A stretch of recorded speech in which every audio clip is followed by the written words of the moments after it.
Und jetzt darf ich ankündigen, einen Herzensmenschen, die Natascha von der Basis in Graz. Hallo! Hallo Wien! Hallo ihr Lieben, wie geht's euch heute? Wie ist die Stimmung? Ich will euch hören! Ich hoffe, dass ihr alle nächste Woche auch nach Graz kommen werdet, wo wir am Samstag, den 18. September, eine Demo haben am Doppelplatz. Der Dr. Roman Schießler, die Konstantina Rösch und auch die Monika Donner, Schriftstellerin und Ministerialrätin im Verteidigungsministerium, die das Buch Corona-Diktatur geschrieben hat, wird auch in Graz da sein. Ich danke euch, kommt nach Graz, ihr Lieben! Das sagt uns auch der Hausverstand, da brauche ich keine Studien und keine Psychologen, dass man weiß, dass das Mediziner ist. Sie brauchen die Mimik des anderen, sie müssen atmen können, wir müssen einander umarmen können. Wir sind heute hier für die Kinder. Vielen Dank an alle Eltern, die den Mut hatten, ihre Kinder bereit sind, in der heutigen Unterricht zu hören. Applaus!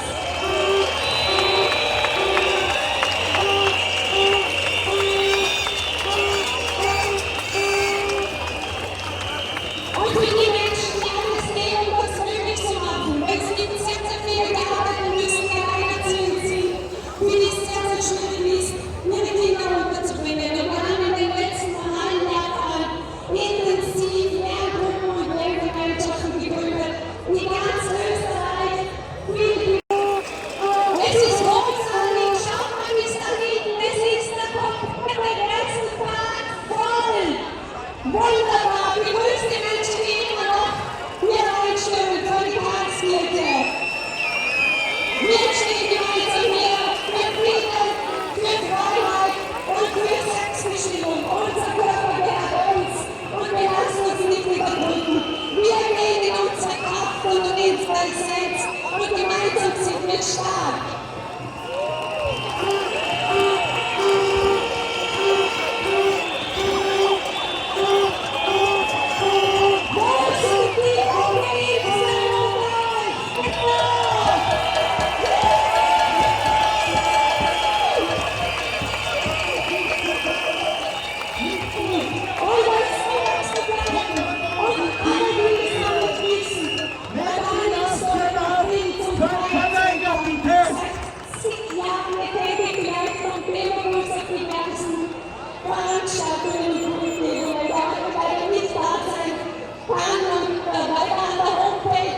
www.ungeimpft-gesund.info arbeitet.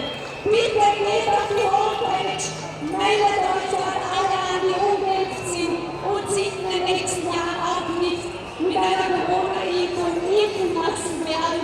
Wir haben eine Beobachtungsstudie auf die Beine gestellt und dann werden wir schon sehen, wer gesünder ist. Die Gesunden, die sich nicht impfen lassen oder die anderen, die sich dieses manipulierte Giftzeug spritzen lassen. Dankeschön.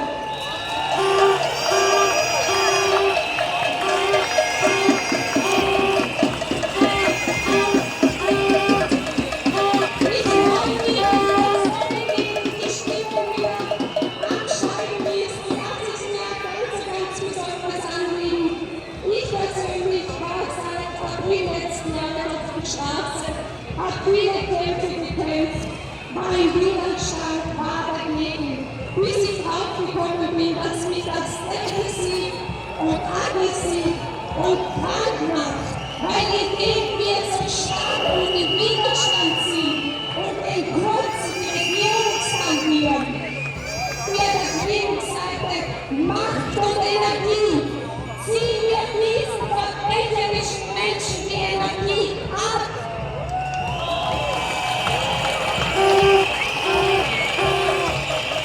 Nutzen wir unsere Bewusstsein zurück, um unsere Energie und uns auf das Positive zu konzentrieren. Nicht auf das Problem zu schauen, sondern wo sind die Lösungen. Und es ist so viel passiert. Lerngemeinschaften, Dorfgemeinschaften, Menschen haben sich zusammengeschlossen, um gemeinsam Lebensmittel anzubauen. Das ist wichtig. Schaut euch bitte nicht so viele Videos an,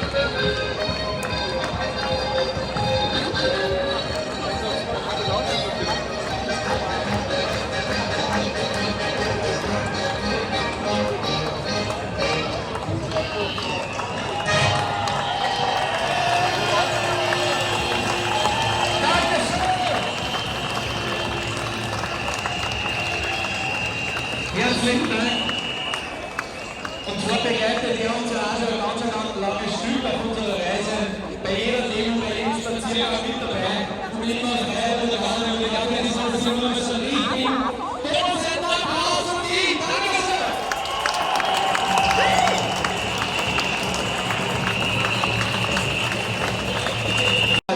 Herzlichen Dank. Und als nächsten Gast darf ich jetzt präsentieren unsere liebe Freundin, die Konstantina. Dankeschön.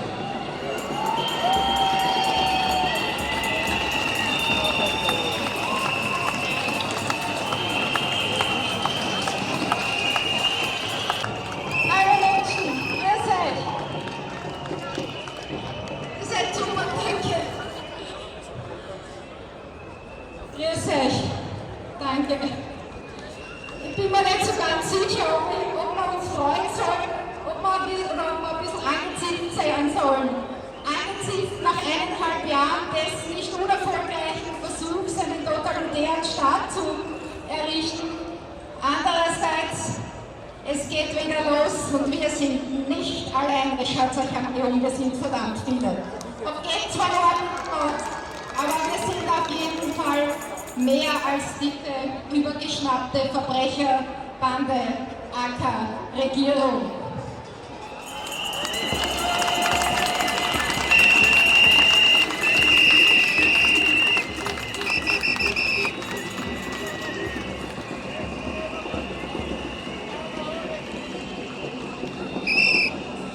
Normalerweise ist ja eher meine Domäne so, der tritt in den Popo, so jetzt kommt endlich einmal in die Buschen und tut was. Aber heute möchte ich euch ermutigen, immer mehr Kollegen und Kolleginnen, immer mehr Ärzte, immer mehr Angestellte im öffentlichen Dienst, immer mehr Friseure, Elektriker, Fliesenleger, Pensionisten und Schüler, Studenten und was auch immer stehen auf und sagen, so jetzt ist Schluss mit lustig.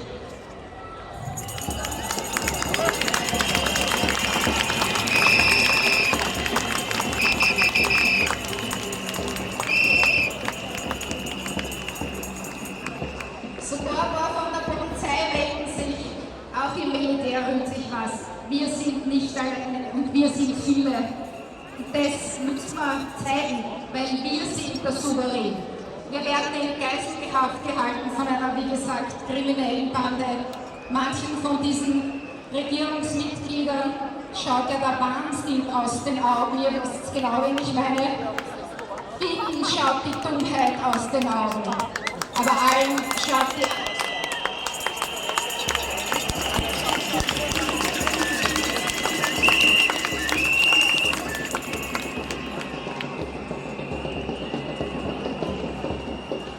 Allen schaut die Bösartigkeit aus den Augen. Und eins kann ich euch auch versichern, die Feigheit und die Angst, die blitzt schon an allen Ecken und Enden raus. Und wenn ich mich so umschaue, hier hat kein einziger Mensch Angst. Und ja, unsere Situation, die ist nicht lustig, keine Frage. Aber ist da auch nur ein einziger, der tauschen möchte mit einem Regierungsmitglied?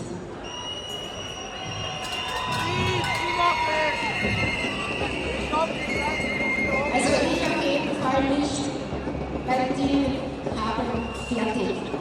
Und wenn ich mir anschaue, wenn ein Kurz oder wie auch immer sie heißen mögen, nimm einen für alle, nur mit Polizeischutz ins Wirtshaus gehen kann, dann denke ich mir,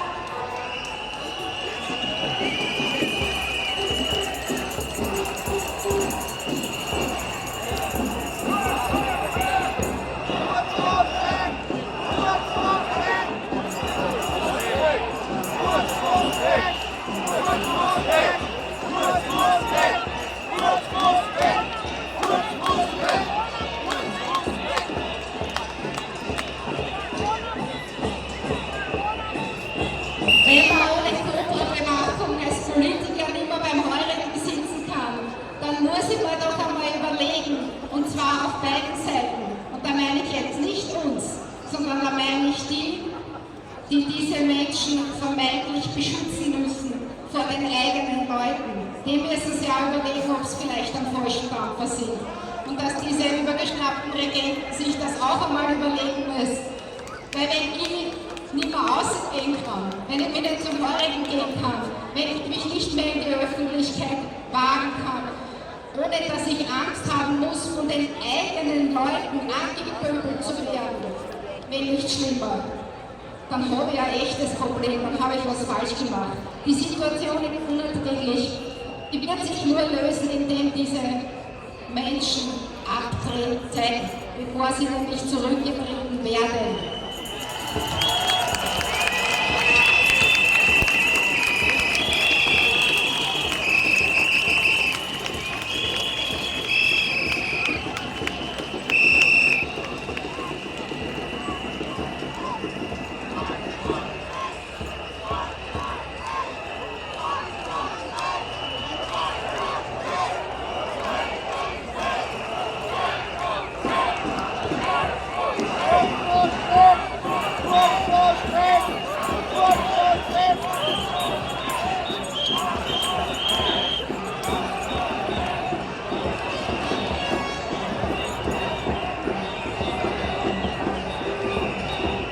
Dass da nämlich keine Missverständnisse aufkommen. Der Souverän sind und bleiben wir.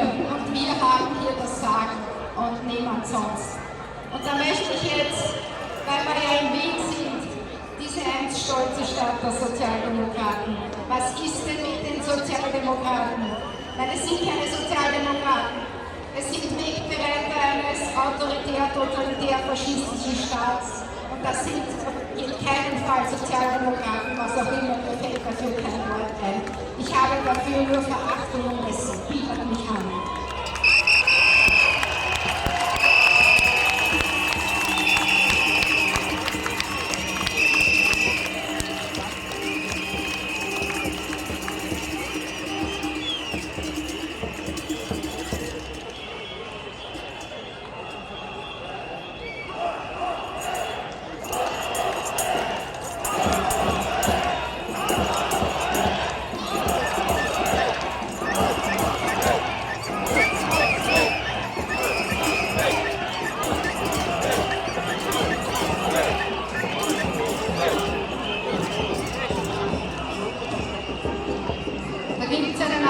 Spruch aus einem alten internationalen Kampflied. Ich mag das Wort Kampf nicht, aber es heißt so: Es gibt uns kein Gott, kein Kaiser und kein Tribun. Wir helfen uns nur selber und ich möchte euch ermutigen, ihr seid nicht alleine, ihr seid nicht alleine, aber jeder muss es schaffen, Nein zu sagen.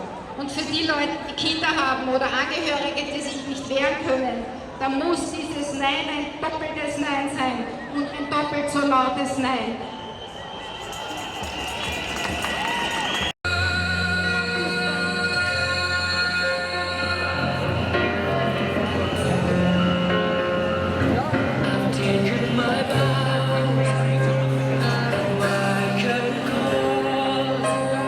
Sitzen und dieses System umsetzen. Es macht, dass sich alle, die Reichen und die Armen, die Freien und die Sklaven, sich ein Zeichen machen an ihre rechte Hand oder an ihre Stirn, dass niemand mehr kaufen oder verkaufen kann, wenn er dieses Zeichen nicht hat. Und hier ist Verstand, Weisheit. Wer Verstand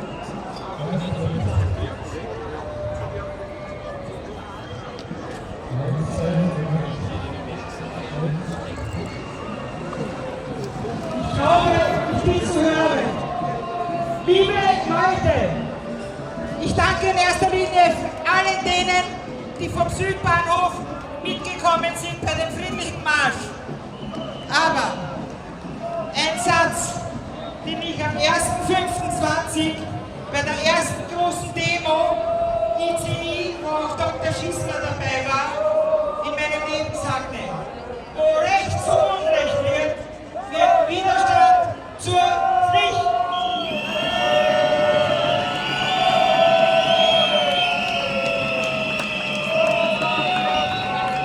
Aber Gehorsam wird zum Verbrechen.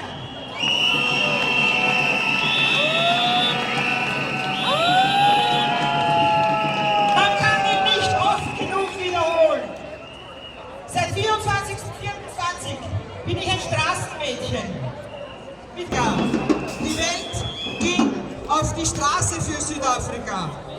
Nelson Mandela war weltbekannt als Friedensaktivist, als Freiheitskämpfer. Er kämpfte gegen die Unterdrückung, die soziale Ungerechtigkeit und war deshalb auch 27 Jahre im Gefängnis, politischer Gefangenschaft.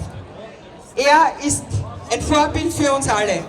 1993 aber bekam er seinen Lohn, den Friedensnobelpreis. Leute, vielleicht bekommen wir den auch einmal. Mandela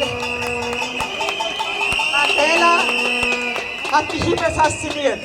Gandhi und Mandela standen beide als Freiheitskämpfer an erster Stelle. Und ich hoffe auch für euch.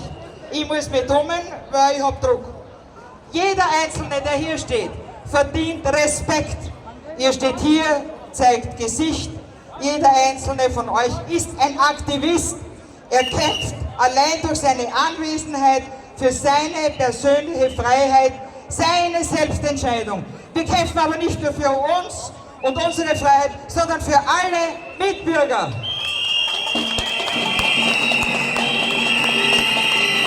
Ja, wir wissen, dass unsere Regierung das Volk spaltet, in eine Zweiklassengesellschaft einteilt.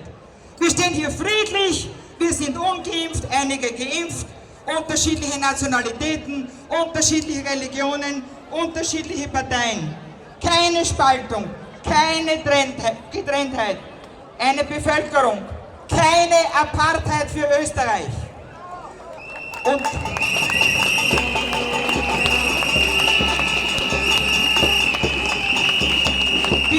wir werden immer mehr, wir werden immer stärker. Wir fordern, dass die Regierung samt ihren Schergen sich bei uns entschuldigt und Adieu sagt, abtritt. Die Lügen wurden aufgedeckt, sie liegen am Tisch.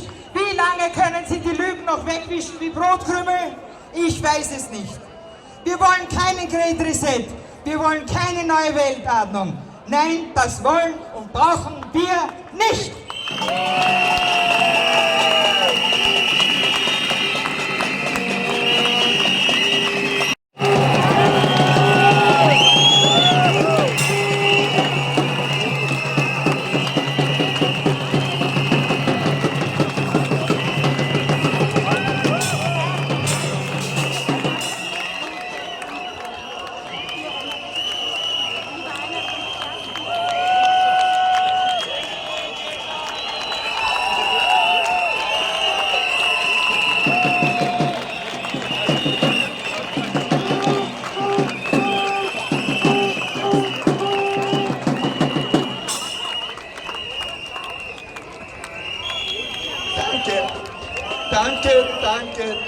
Danke.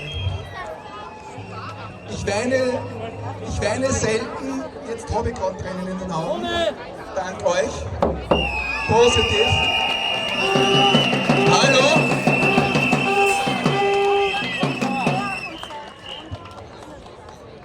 Hört ihr mir jetzt?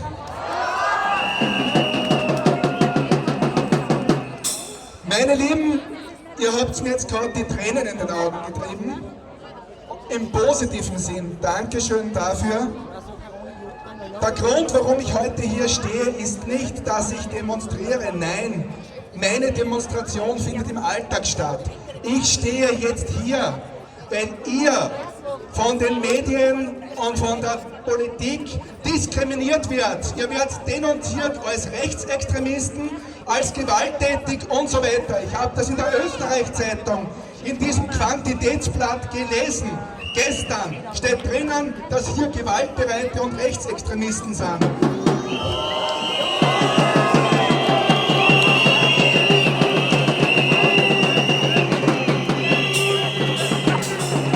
Beruhigt sich, alles in Ordnung. Ich stehe seit 2015 auf der links-linken Seite, stoppt die Rechten.at. Und ich sage euch, braucht's nicht Buschreien. Ich bin ja rechts, nur nicht so, wie die glauben, dass es ist. Ich habe Rechtswissenschaften studiert, ich habe oft Recht, ich bin ein rechtschaffener Mensch, ich halte mich an Recht und Ordnung.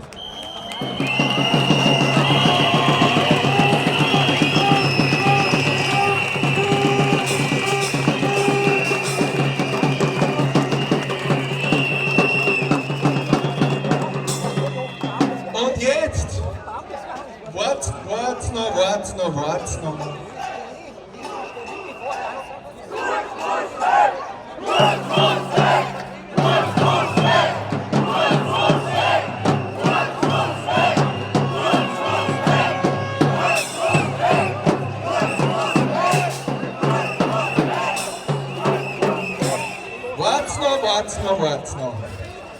Der Kurz wird schon noch wegkommen, aber nicht durch das Schreien, sondern durch eine Verhaltensänderung. Rechts, ich betone es noch einmal, rechts ist nicht das Gegenteil von links. Es geht nicht um Politik, um das geht es überhaupt nicht. Und wenn man weiß, dass die Nationalsozialisten ein linkes Gesindel waren, dann kann man mit Stolz sagen, dass wir rechts sind.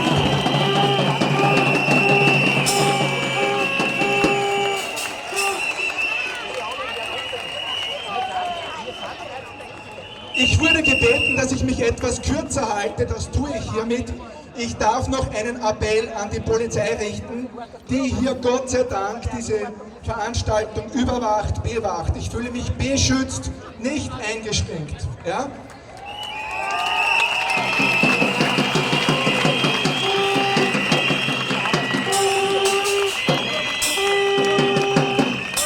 Liebe Polizisten, ich bin wie ihr Staatsdiener und als Staatsdiener habe ich gelobt, dieses Volk und dieses Land vormals als aktiver Offizier mit meinem Leib und Leben zu schützen.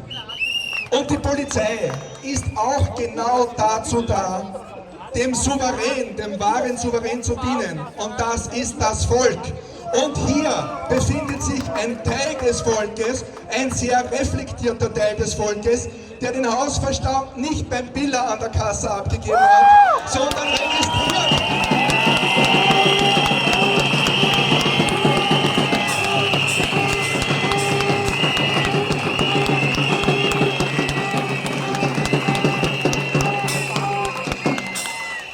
Diese Menschen hier, liebe Polizisten, haben wir etwa 50% von euch. Ich weiß es aus Gesprächen und sicheren Quellen von der Polizei. 50% wissen, dass alle Maßnahmen hochgradig verfassungswidrig sind. Und das beginnt damit, dass die Corona-Maßnahmen auf einer Intrige, Lüge und auf Fantasie basieren. Es gibt keine epidemische Lage, die den Eingriff im Grundrecht rechtfertigt.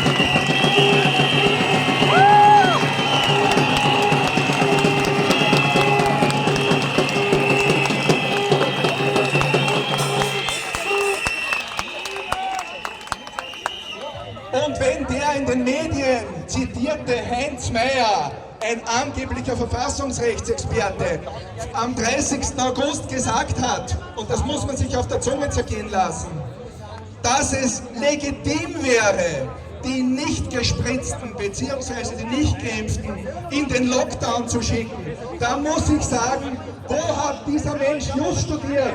In Disneyland, im Erdbeerland oder im Teppichland? Ich habe keine Ahnung.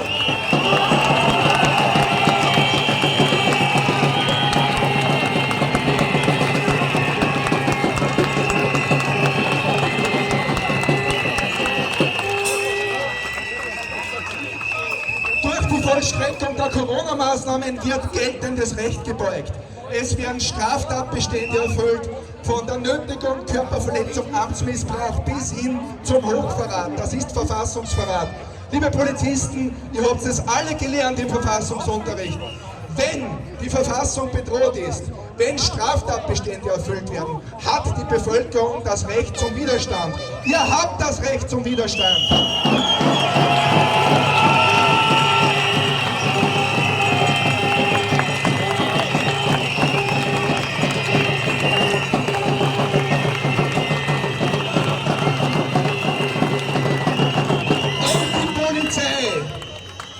Die Polizei als unser Freund und Helfer hat, das ist eine rechtliche Beurteilung, hat gegenüber allen Corona-Maßnahmen, die illegal sind, den Gehorsam zu verweigern.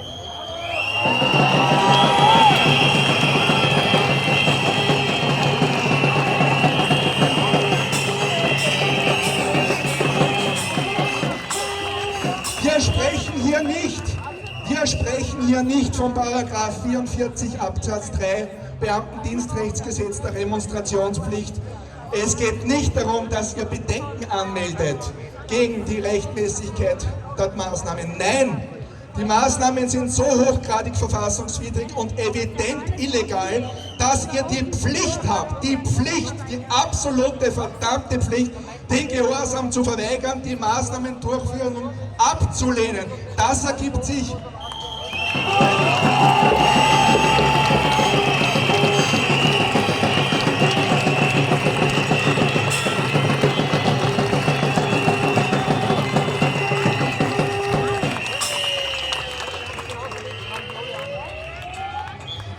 Das ergibt sich aus der Verfassung.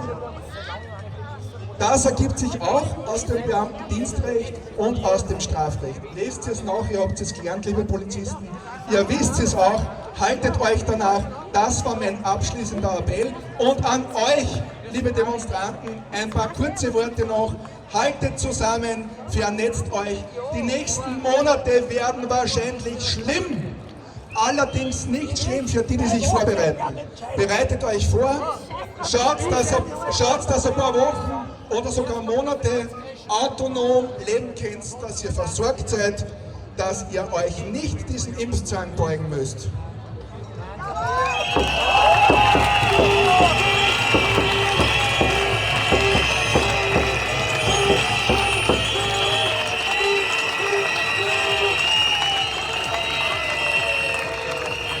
In diesem Sinne, ihr seid mehr, als ihr vielleicht glaubt. Sehr viel mehr.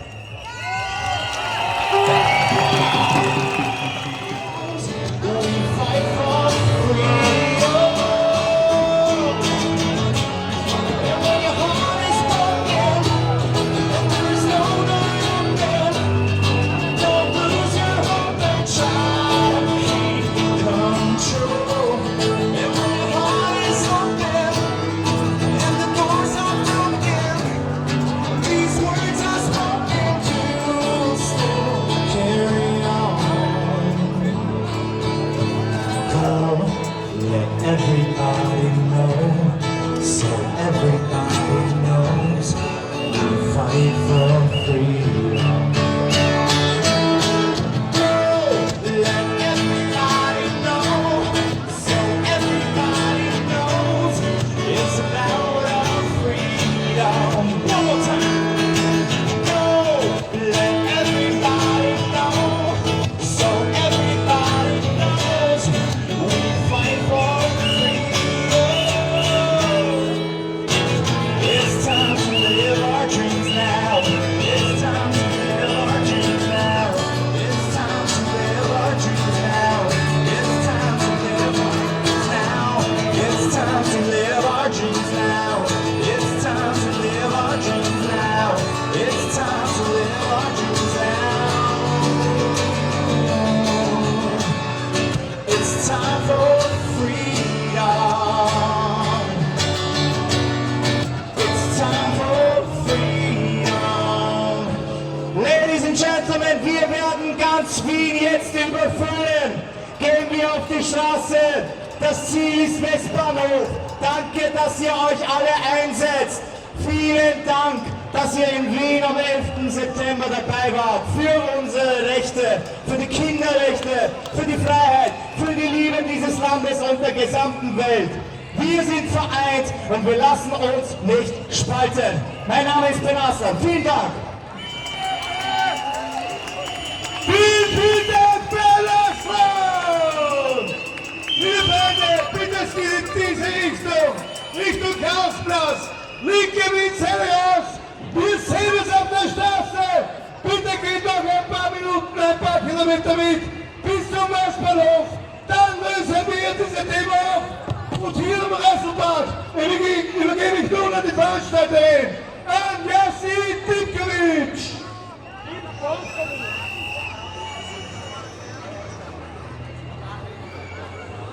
Hallo meine Lieben, schön, dass ihr da wart und hiermit beende ich die Veranstaltung. Vielen Dank an die Veranstalterin, Jassi!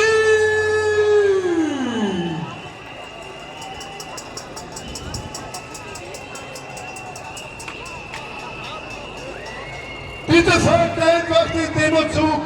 Schön langsam, die Polizei wartet auf uns. Bitte behandelt die Polizei respektvoll. Wir wollen das schön gut ablaufen lassen. Danke.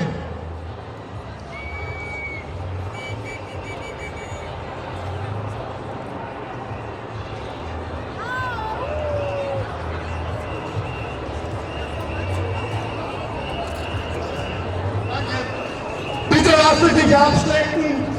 Die Polizei wird immer wieder kurz den Zug anhalten, dass die Demonstranten anschließen können. Sie werden aber nicht gekesselt. Wir haben einen Deal mit der Polizei. Es gibt heute weder Pfefferspray noch irgend sonstiges. Bleibt bitte cool, bleibt friedlich und bitte, so wollen wir die Veranstaltung heute beenden, am Westbahnhof, Rheinviertel. Viel Dank, dass ihr da seid und ich wünsche euch noch eine restliche ca. 30, 40 bis einer Stunde Minuten. Vielen Dank!